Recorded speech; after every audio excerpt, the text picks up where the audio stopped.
নির্বাচনের আগে রাজনীতির মাঠে যে সমীকরণ ছিল, ক্ষমতায় আসার পর সেই হিসাবই এখন বদলে যাচ্ছে। বিএনপির সঙ্গে থাকা কওমি আলেমদের একটি অংশ মনে করছেন, নির্বাচনের সময় তাদের যে গুরুত্ব দেওয়া হয়েছিল, সরকার গঠনের পর সেই গুরুত্ব আর নেই।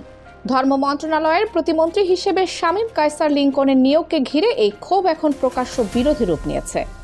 কওমি ঘরানার কয়েকজন নেতা অভিযোগ করছেন, বিএনপিকে সমর্থন দেওয়ার সময় তারা যে প্রত্যাশা করেছিলেন তার প্রতিফলন বর্তমান নিয়োগে দেখা যায়নি, বরং তাদের আপত্তি থাকা একজন ব্যক্তিকেই ধর্ম বিষয়ক মন্ত্রণালয়ের দায়িত্ব দেওয়া হয়েছে। ওবায়দুল্লাহ ফারুক সহ কয়েকজন আলেম এর আগে প্রকাশ্যেই বিএনপির প্রতি অসন্তোষ প্রকাশ করেন। তাদের বক্তব্য ছিল, নির্বাচনের সময় আলেমদের সহযোগিতাকে গুরুত্ব দেওয়া হলেও পরবর্তী সময়ে সেই সম্পর্কের যথাযথ মূল্যায়ন করা হচ্ছে না। এই ক্ষোভের পেছনে অবশ্য শুধু একটি মন্ত্রণালয়ের নিয়োগ নেই, এর সঙ্গে জড়িয়ে আছে নির্বাচনের আগের রাজনৈতিক সমীকরণও। নির্বাচনের সময় কওমি ঘরানার একাংশ বিএনপির পক্ষে সক্রিয় হয়েছিল। তাদের বক্তব্য ছিল, জামায়াতকে রাজনৈতিকভাবে ঠেকানো এবং বিএনপিকে ক্ষমতায় আনার লক্ষ্যেই তারা মাঠে নেমেছেন। জনসভা, বক্তব্য এবং বিভিন্ন কর্মসূচিতে এই সমর্থন প্রকাশ্যেও এসেছে। ফলে আলেমদের একটি অংশের মধ্যে প্রত্যাশা তৈরি হয়েছিল, বিএনপি সরকার গঠন করলে তাদেরও গুরুত্বপূর্ণ দায়িত্বে দেখা যাবে।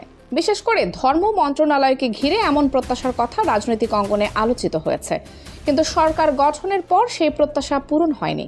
এমন অভিযোগ থেকে এখন তৈরি হয়েছে নতুন অসন্তোষ। শামীম কায়সার লিংকনকে ঘিরে বিতর্কের আরেকটি দিক হলো তার ধর্মীয় ও রাজনৈতিক পরিচয়।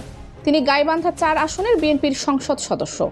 ব্যবসায়ী হিসেবে পরিচিত লিংকন এর আগেও সংসদ সদস্য ছিলেন এবং এবারও নির্বাচনে জয়ী হয়েছেন। তবে তার শিক্ষাগত যোগ্যতা নিয়ে মূল আপত্তি নয়, বিতর্ক তৈরি হয়েছে তার ধর্মীয় মতাদর্শ নিয়ে। কওমি ও হানাফি ঘরানার কিছু আলেমের দাবি, লিংকনের মতাদর্শ তাদের ধর্মীয় অবস্থানের সঙ্গে সামঞ্জস্যপূর্ণ নয়। এই কারণেই তার নিয়োগকে তারা মেনে নিতে পারছেন না।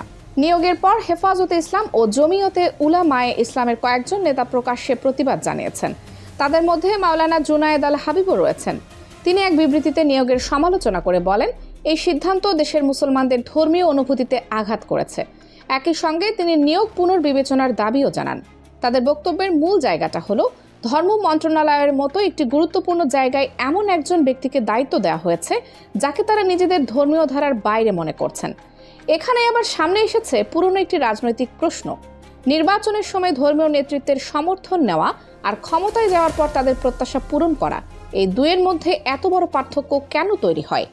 বাংলাদেশের রাজনীতিতে ধর্মীয় নেতৃত্বকে ঘিরে রাজনৈতিক সমীকরণ নতুন কিছু নয়। বিভিন্ন সময়ে রাজনৈতিক দলগুলো নির্বাচনের মাঠে আলেম সমাজের সমর্থন চেয়েছে, আবার আলেমদের একটি অংশ রাজনৈতিক দলগুলোর সঙ্গে কৌশলগতভাবে অবস্থান নিয়েছে।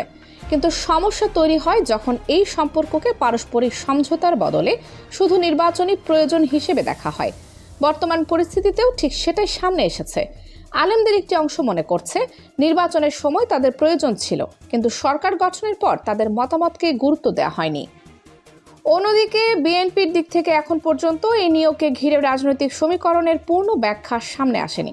ফলে ধর্ম প্রতিমন্ত্রীর নিয়োগ এখন শুধু একটি প্রশাসনিক সিদ্ধান্ত নয়, এটি বিএনপি এবং তাদের সঙ্গে নির্বাচনের সময় থাকা ধর্মীয় নেতৃত্বের সম্পর্কের পরীক্ষাও হয়ে দাঁড়িয়েছে। এই বিরোধ কোথায় গিয়ে থামবে সেটি এখন নির্ভর করছে দুই পক্ষের পরবর্তী অবস্থানের ওপর।